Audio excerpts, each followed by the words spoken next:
you scrape your knee or bang your shin, they have got a little first aid tent around Marina Green, Kaiser Permanente.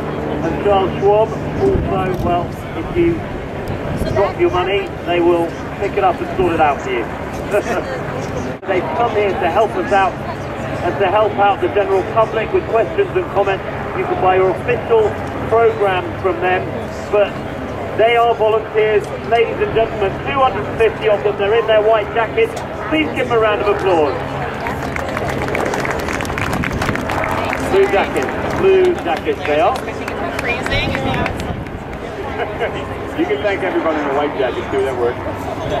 Thank our official partners, Louis Vuitton, the official timer of the America's Cup, as well as Puma, Lexus, Kaiser Permanente, and Charles Schwab. Okay, well, conditions getting breezier by the moment. I just got a message from the race committee boat, and they've got now 18 to 19 knots, so it looks like everyone's boat. Talk about this match racing for a second. First two teams had to beat all of the other teams qualified to the quarterfinals and semifinal rounds towards Jimmy Spithill and Start during the week. He was just getting his sea legs, really. I'm glad you got here in time. Helping getting this event here to San Francisco, and the Oracle team winning the America's Cup. All right, take care. They're moved out. Russell Coutts smashed straight into the side of the committee boat. The TV cameras fell off the back of the boat, but they caught the action as it happened. It is amazing. Watch it on YouTube. We'll show you a little later in the docking show. We're going to have the skippers up on the stage, and we will have a prize giving right after the racing. And so to answer your question, Tucker, I'll get there eventually. Jimmy Spithill or Russell Coutts? I think it's entertaining that it happened to the winningest America's Cup skipper ever in history, but if you listen to the audio very carefully, the first thing Russell Coutts says is, okay, because Jesse's, I guess the power went out at their house. So I think he definitely was blaming Jimmy, but anyway, Jim had a pretty good comment. Jimmy had a good comment about that in the press conference, and it's all even now, and it's close to both boats head towards each other now, bow to bow into the pre-start box. They'll have to avoid each other. Here it comes. Okay, the two teams have now completed their entry safely into the pre-start box. There are three things they're trying to achieve in the pre-start. The first, Andy Coutts has got that Lord position that we talked about. He looks like the tricky inside of the start. This is pushing. 20 seconds to go to the start. Here's final approach. 15 seconds. They're coming up towards the starting line. Now they're starting to put the hammer down. Putting those details in. 10 seconds to go. And accelerating now down towards the line. It looks very close between them, but it looks like Spithill only advantage. 2, 1, start, gun. Coutts is ahead. Look at that. He shut him out. He shut Jimmy Spithill out. Gives the start to Russell Coutts by 2 boat lengths. Wow, folks, let's hear it from you. Coutts takes the start and the early advantage. So into mark number 1, they sprint. Coutts will be around first and choose whether to go straight or to turn hard left and dive. There goes Jennifer going out with number 5. Russell Coutts only 1.5 lengths ahead of the man who is the best coming from behind him. It's Jimmy Spithill, and we are off on the first. Down we run. Yeah, great read. You called it, Tucker. You said he is probably Coutts. Just a little ahead of the first turn. Yeah. Spithill, a lead change. He just got a little puff of breeze. He just got himself inside, and then when they dive, Spithill was first in the dive. What a super move. Now, Coutts, a boat length behind.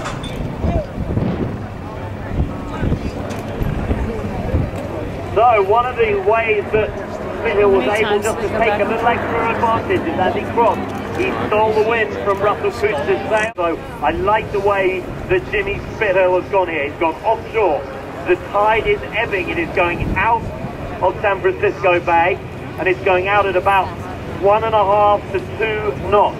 So that is giving them a little advantage. Well, I say a little, it's actually about right of way. Spithill on starboard. He has the right of way position. Coutts has to be able to cross. He got it. This is a very dangerous moment in sailing. If you're going to cross, you've got to be comfortably ahead to do it, or for getting a penalty. But folks, I think he's done it. Another lead change goes back to Russell Coutts. Wow. Well, what do we know? The inshore side paid, and the reason for that is the breeze has shifted about 5 or 6 degrees towards the left-hand side. Looking upwind, the breeze has gone a little left, and that allowed Russell Coutts to take a slightly closer line in towards the top right of way. Spithill on starboard, he has the right of way position. Coutts has to be able to cross. He got it. This is a very dangerous moment in sailing. If you're going to cross, you've got to be comfortably ahead to do it, or for getting a penalty. But folks, I think he's done it. Another lead change goes back to Russell Coutts. Wow.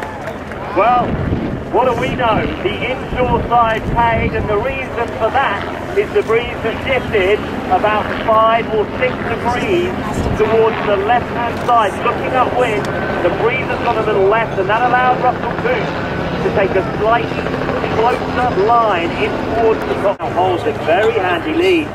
Amazing how much distance he has taken out in this first upwind leg. 100 meters right now to Coutts, but don't bet against Spithill, right, Tucker? Yeah, Andy, let's talk match racing tactics for a moment. When you get to the top of a windward leg, the rule is to get to the right-hand side of your opponent. Keep it close so you can use the starboard tack advantage. Interesting that Coutts has let Spithill get to the right. Yeah, he has. He's let him get to the right, but he obviously feels that that 100-meter advantage is enough to be safe when they tack back onto port to get into the top mark. Coutts sailing beautifully. Well, I figured Coutts would get the start and Spithill would pass, but after that, I'm totally surprised at what's happened in this race. Yeah, well, it was just a little mistake. Spithill will take the other gate. He'll sail inshore here along the rock. So Coutts going to the less favourable side as far as the current is concerned, because now he's going against the current and just sweeping out of San Francisco Bay, giving Spithill going for. He hooked into a great shift. The hull came up out of the water, and he just shot downwind. Another game. Yeah, Coutts is doing nice here. This is very similar to what he did in Newport, Rhode Island. When the pressure is on, you cannot bet against Russell Coutts. Amazing. Even more amazing because before Newport, Indy, as you know, he sat out 3 America's Cup World Series events there in Bundock with that front of the boat, and that balances the boat against the wing. They haven't quite got it in. There we go. Now the jib is in okay. The jib just balances the helm against the wing sail, the power of the wing. Jimmy Spithill now doing the final jibe in. Looks like a slow jibe because they have to go to that offshore for the match racing championship. This is for all the marbles. This is for the trophy. We've got one more upwind and they come downwind to the orange state boat right in the front of Better Breeze. Looks like they are going pretty quick now. They tack. It's all about finding the best shift, the best weight of wind to try and reduce that gap between the 2 boats. ready for it, but now with this delta growing, Andy, his options are getting less and less. This race ticks down. Well, what a scene. Beautiful.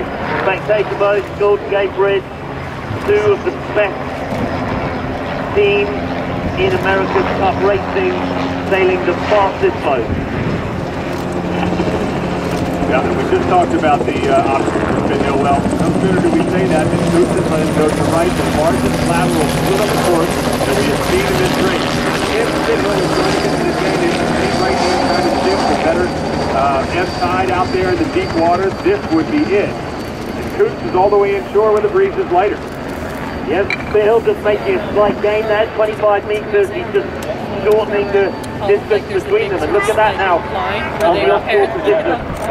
Spithill's got decent breeze, decent current. We saw this yesterday against Emirates Team New Zealand. Spithill came back on the final approach to the windward mark. Getting closer, Coutts attacking. So if Spithill can reel him in here, that would be impressive. He's also on starboard tack. Under the rules, he's got right. Closing gauge. So, Spithill gaining all the time. It went from 140, 130, 70, 65 meters now only. This is getting closer.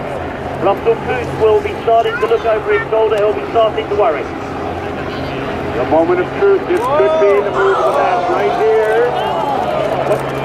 Oh, that looks really close. Well, I just heard the onboard. Big gain for us. There's John Coutts, the tactician on board Spithill's boat. Coutts doesn't make the ley line. He now has to tack twice. That will slow it down right at the top. We could have a match back on our hands here, folks. So it's Spithill to the left, Coutts to the right on starboard as we approach the docking. 55 meters, 50 meters now, getting closer and closer as they come to the... And windward gauge mode looking upwind, leaving Spithill to go offshore. And we're going to have one final split on this final run to the finish. If Spithill's going to make his move, it'll have to be now. It is way, way closer, folks. It was 130 meters down at the bottom. Russell Coutts and his tactician decided that they liked the left-hand side, but John Coutts was very happy about that. He went offshore, he took the better breeze and the better current, and they came back in and they slashed the lead down to 50 meters, 5.9 seconds.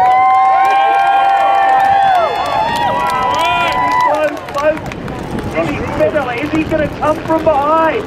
From 25 seconds down to 5. A few more seconds left. Another split downwind. The final turning mark is in front of us. The yellow and blue lures boat. It'll be a left-hand turn. One of these boats will be ahead. We'll see. From the left-hand side, number 5. He's on course. It's close. He'll have to avoid. Spithill on starboard. The two teams converging. It looks like Spithill's got speed to the outside. Oh, this is going to be close. Coming in to this final mark. The yellow just got it like too late. And it's close time. Yeah, that means close time. The door opens for Spithill. Time to squeeze in there. Coutts is only left around Spithill. Has he done it? Has he done it?